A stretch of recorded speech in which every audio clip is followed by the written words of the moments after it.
Hey everyone, this is Braden from the Catechumen, and I hope you all are having a wonderful day. It's been a long time since I've posted a long form video on my YouTube channel that I've recorded for my channel. I've posted a few clips from other people's channels whenever I've gone on their channel, but I have so many videos record. I think that I had 5 videos in the chamber ready to be, edited and uploaded. But I have I've sadly not had the time to edit them. So I'm just recording this video to let you guys know I have 5 in the chamber ready to go. All of them are collaborations with other Catholic YouTube channels that I really appreciate, including this one. Javier is doing great stuff over at Just a Catholic, and I feel bad because we recorded this over, I think 2 months ago, or maybe nearly 2 months ago. So it's been a long time. So I apologize, everyone. I just haven't had time to edit these videos. Master's program, work, family stuff. You know how it is. You know how life is. But few announcements. Thanks to the generosity of our patrons and YouTube members, I was able to upgrade this microphone. In this video, I'm actually using this microphone, this Blue Yeti microphone that I've had for the longest time. I mean, I had this microphone when I was recording Minecraft videos when I was in middle school. So it's like this is like a really old microphone, very beloved to me, whatever. And I've finally been able to upgrade to like the podcasting mic that everyone has, And so it's been a long time coming that I've upgraded this microphone. Thank you all for your support. If you're willing and able to contribute to the growth and the production quality of this channel, be sure to check the link below to join a Patreon page. Also, YouTube members, I'm not able to, offer too much extra content at this particular moment in time that I am right now. Maybe after I'm done with school, maybe if this YouTube channel starts picking up a little bit more, I'll be able to offer more stuff. But I'll every so often I'll post readings from our Greek New Testament, some reflections on things that I'm learning in my master's courses, and mainly the thing that I'm able to offer paid members, YouTube members and patron members, is early access to videos. That is like the primary thing that I have going on right now. So as you'll see after I post this video and I get these other videos edited, there will be a large amount of time to where public YouTube subscribers will have access to like short clips from the longer interviews. But they'll have to wait a little bit longer in order to get the full videos that my YouTube members and patron members, just so that it's worthwhile for you to be able to get something back in supporting me. But primarily, it's just an act of charity. I know there's long periods of time where my patron members and YouTube members don't get a whole lot back, right? And I just appreciate all of your continued support. It really does help me out in upgrading, video, mic quality, lights, getting new books for research and things like that. And so, yes, it's very beneficial. Your support really does make a difference, a huge difference in this YouTube thing I've got going on here. So again, if you're interested in that, there's a link in the description to the Patreon page. YouTube members, I think patrons have a little bit more access to like previous posts because I mainly just started on Patreon. But here pretty soon, the YouTube membership and the Patreon membership are going to be like nearly identical in the benefits. So I don't know how that's going to look going forward. Once I kind of consolidate everything, it might, be different. But as for now, it's just mainly early access to videos. So yes, I hope you guys enjoy this video. This is the last video I've filmed with the Blue Yeti microphone, and all these other collaborations will be with this new microphone. So again, yeah, thank you all for supporting us, and let's get into the video.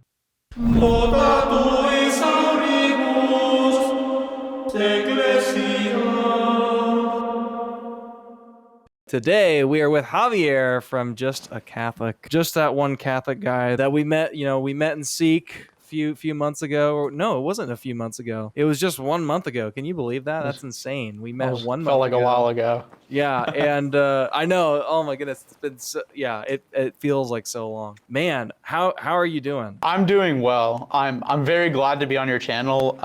We've been trying to get this to happen for a long time. We were supposed to collab during Seek, but it just timing didn't work out. There's a lot of sickness going on, so you finally messaged me like when are we going to collab? And I was like, whenever. Yeah. So, so, Like, so it's finally happening. Yeah, right. Yeah. Yeah, I'm so hyped. And we just recorded, and we have part of this video, or I guess a different video that's like this, going up on Javier's channel. So go subscribe, go like that video, go check that out. And in that video, we talk about the worst nuns, supposedly the worst nuns in the history of mankind.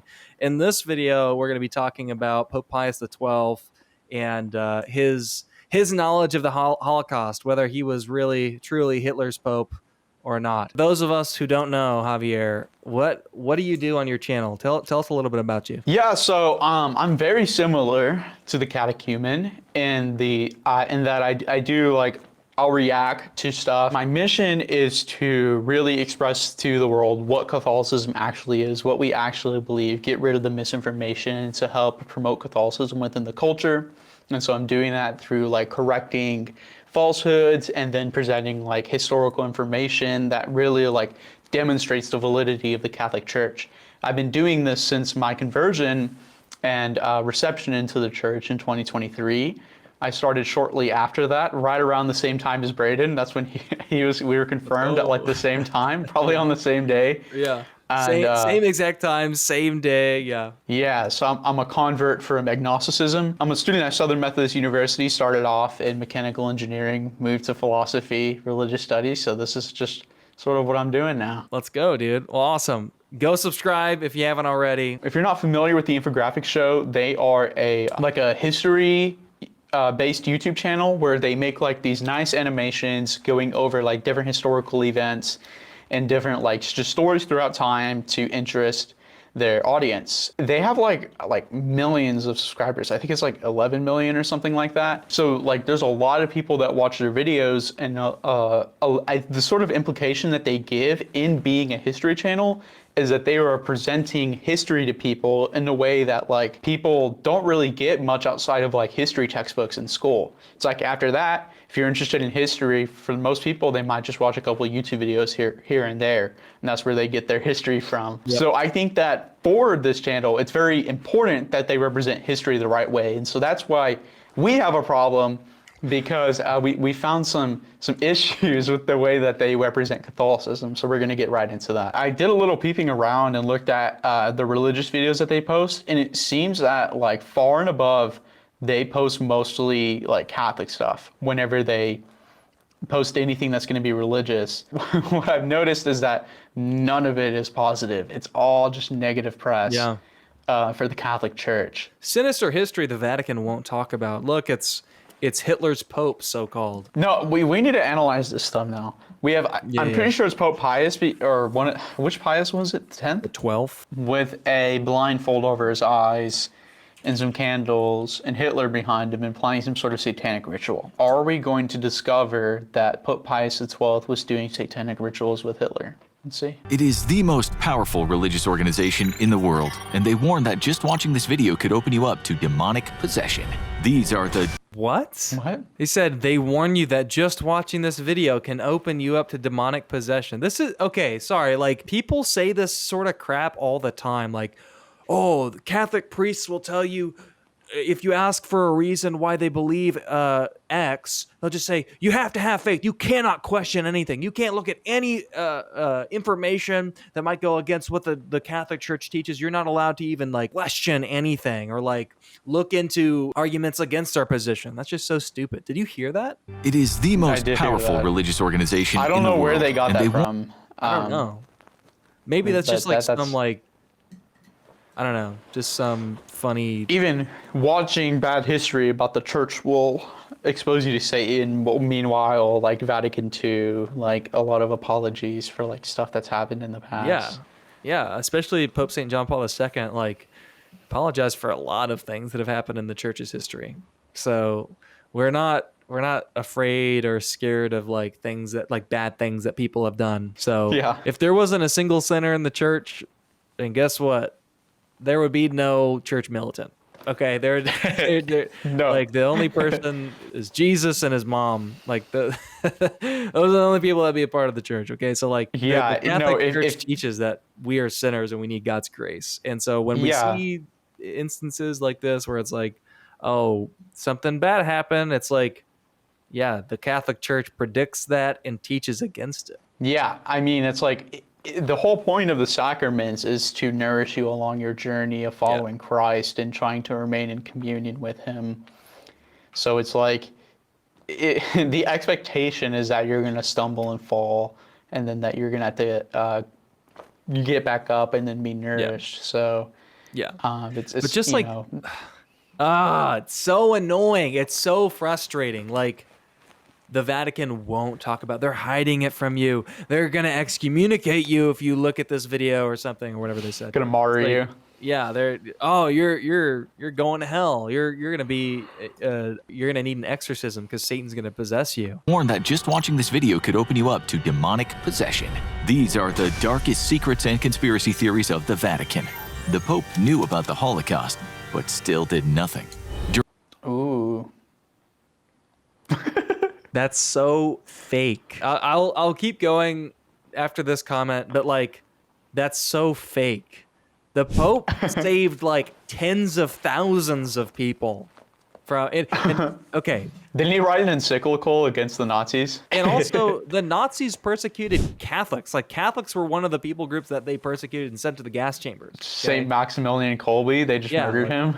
Yeah, like what the heck? Anyway. For the world's holiest man, the fact that he seemed to remain so quiet on the mass murder of millions of Jews and other undesirables seems fishy. Critics claim that the Pope knew about the Holocaust, but was more scared of atheist communism than of Hitler, and thus turned a blind eye to Germany's atrocities in exchange for protection. Others claim the Pope was terrified that opposing Hitler publicly would lead him to disbanding the seat of power of the Catholic Church. Yet others say the Pope was merely playing seat of ignorant power. publicly so he could help cover up secret aid behind enemy lines for refugee Maybe it's the third option there. Jews. So, which is it? The Vatican archives recently became publicly available to journalists and investigators, giving an unprecedented opportunity for I like how they digging into didn't give history the of option most that just isn't the case, or that maybe he just did the best that he could because he was also surrounded by the allies of the Nazis and Right. trying not to like have the Vatican go away, which Right. isn't necessarily just because he wanted to maintain his power. It's just because that's an important place for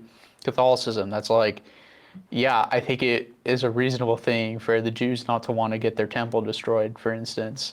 Yeah, And it isn't just because they want to maintain power, it's just because that's an important place. it's a really popular narrative that Pope Pius XII was like complicit or that he like supported Hitler. Just like so stupid. powerful organization in the world. For those interested in the Church's silence during the Second World War, the archives have proven to be a wealth of information, and a lot of it isn't good for the Catholic Church. In 1963, public interest into the Church's hand. Hold on. They said the archives, it seems like they're talking about the Vatican archives. Yeah. And if the Church didn't want to talk about it, if they didn't want people to know about it, why would they give people access to the Vatican archives to see what they did during World War II? I guess we forgot that everything that we've been keeping in the Vatican archives supposedly has been to keep people ignorant and in the dark about what really happened in history. And so the best way to keep everything in the dark is to completely publicize the Vatican archives. That's so insane. The Vatican was pressured into publishing an 11-volume collection of the Pope's documents, collected from his writings during and just before the war. Critics, however, claimed that the documents were highly selective and lacked sufficient context. The Catholic Church was accused of carefully curating what to present to the public so as to present the best view of Pope Pius XII. New revelations have since then shed a fresh light on the issue. In 1933, Pius, then Cardinal Pacelli, met with the German Nazi. Yeah, now music. new research helps us to, instead of portraying him in the best light possible, we can portray him in the worst light possible, because that's how we do unbiased research. As the Church had strongly criticized the Nazi Party through the late 20s and early 1930s. The future Pope Pius XII had been a particularly strong critic of Nazism, but there was hope that the Church would suffer no political backlash for its criticism. Hitler ended up not holding up to the terms of the Concordat, prompting Pius to write several protests against the Third Reich. When Italy adopted Nazi-style fascism, Pius began to criticize it too. With world World War II on the horizon, Pope Pius XI died on February 10, 1939. Pacelli, now Pius XII, was elected as the new pope, and Nazi Germany was the only nation not to send a representative to the coronation. As the world began to prepare for war, Pius implored world leaders to avoid it and pursue peace at all costs. In an address to the International Eucharistic Conference in Budapest, Hungary in May 1938, the future Pius XII was accused of slandering Jews by claiming that they were a people that, quote, whose lips curse Christ and whose hearts reject him even today. So all of his public criticisms of Nazism and fascism and all this stuff, we'll discount that because it's reported that he said some bad things about the Jews. Yeah. I've seen this video. You'll see a little bit more about what they say. It's funny, just the way they present it in the beginning versus the things that they concede later on. You're telling me it gets worse? Well, it gets worse for them. For presenting it the way that they have so early on in the video. Right. This was during a time that Hungary was drafting new anti-Semitic laws, which would have added a lot of fuel to the fire. Yet, this account has been criticized by historians who point out that Pius was not referencing the Jews. If he was, it was left out of the Time magazine piece that covered the speech in detail. Instead, Pius was clearly referencing those who persecuted the church, Nazis, and communists. Officially, when World War II began, the Vatican adopted a stance of neutrality and refused to yield to Allied pressure to publicly denounce the Nazis. Officially, this was because the Pope was unaware of the true extent of the Nazis' crimes against humanity. However, new documents break this myth and paint a very grim picture for the Catholic Church during this troubling time.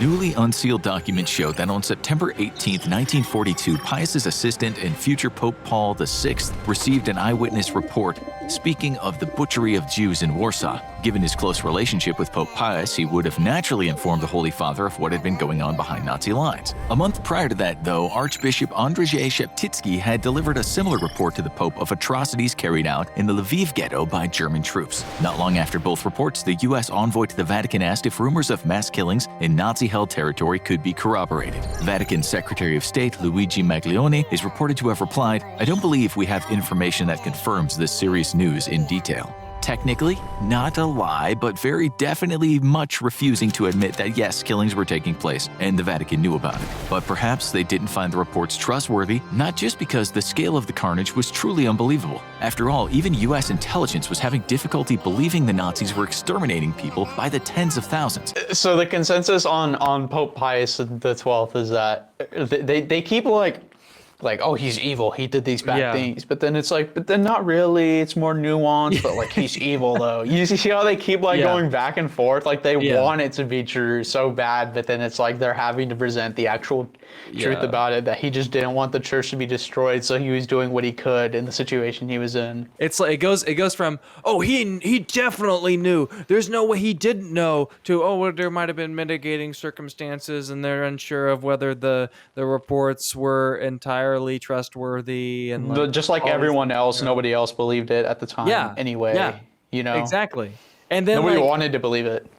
Oh my gosh, that's so annoying. At least people who watch the video get further and they'll be like, oh, well, okay, that makes sense. I can see how the Pope wasn't like the Hitler's Pope, the way that the common narrative is. But still, I mean, when he is portrayed in the video, even during then, he's like a red devil. Like he's not it's not like this, Pope Pius XII, just some normal pope is trying to walk the fine line.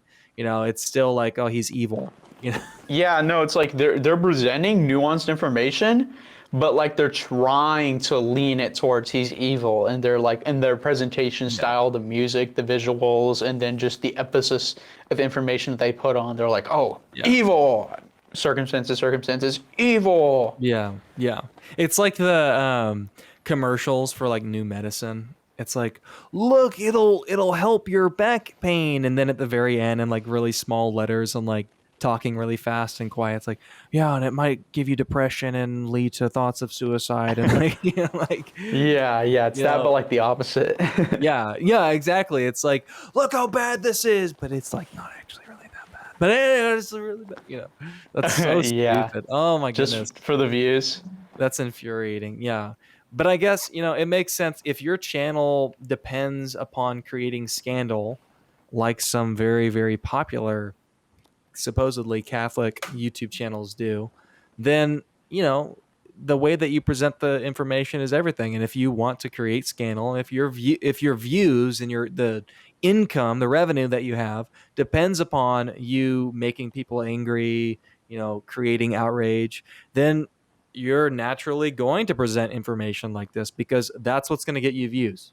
That the thumbnail, the title, the way that you present the information. I mean, this video has millions of views, right? No, some of the other videos have millions of views. Yeah, this one has less. The Catholic Church. This has less, but still 300,000 views is not a small amount, No, so that's pretty good. That's millions of impressions right there. Yeah, exactly.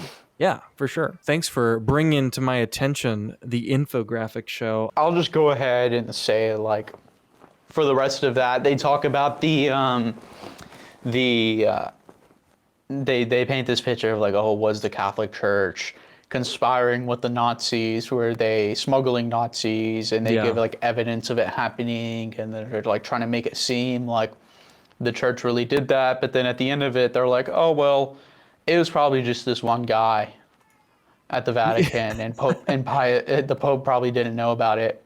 Right. And so it's like, at the end of it, it's like the consensus is like, yeah, there might have been some like questionably like malpractice going on that the church did acknowledge later. Like, yeah, we should have said more stuff about the Nazis, but then it's like, there's one guy that does bad, and then, oh no, the whole church is bad because of it. Yeah. And to answer our question, no, Pope Pius XII wasn't doing satanic rituals with Hitler, like the thumbnail suggests. Yeah. Yeah. So that's good to know. Yeah, that's good to know. Good to know. Unfortunately, the probably like 100 million people who saw the video but didn't click on it are never going to know that, and they'll just see the video and absorb that information to their mind. Oh, the church, I guess, was working with Hitler. I guess so.